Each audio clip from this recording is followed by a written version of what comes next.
Upang matugunan at maalalayan ang mga walang trabaho sa bansa, magsasagawa ng nationwide job fair ang Department of Labor and Employment sa iba't ibang bahagi ng bansa sa Biyernes. Yan ang ulat ni Noel Talakay. Batay sa tala ng PSA, nasa 4.7% ang unemployment rate ng bansa o nasa 4 hanggang 5 sa 10 Pinoy ang walang trabaho as of July 2024. Base yan sa pinakabagong labor force survey ng Philippine Statistics Authority o PSA. Kaya naman para matugunan ito, magsasagawa ang Department of Labor and Employment o DOLE ng isang nationwide job fair ngayong September 13, 2024 sa ilalim ng handog ng Pangulo, Serbisyong Sapat para sa Lahat Job Fair.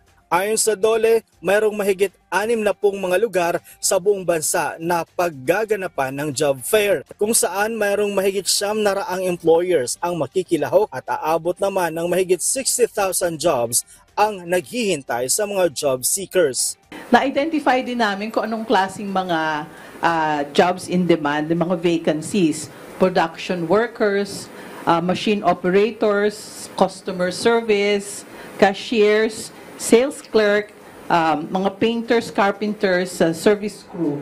Naglabas na ng venue kung saan gaganapin ang nasabing job fair sa bawat rehiyon. Makikita ito sa mga social media at website ng DOLE. Kasabay ng nasabing job fair, magsasagawa rin ng payout ang DOLE para sa mga benepisyaryo ng TUPAD program kung saan aabot ang pondo nito ng 1 bilyong piso. Bukod pa dyan, iba't ibang livelihood programs na nagkakahalaga ng 183 million pesos din ang ipamimigay ng nasabing ahensya. Sa 76 pong probinsya ay magkakaroon po tayo ng payouts. This is across regions.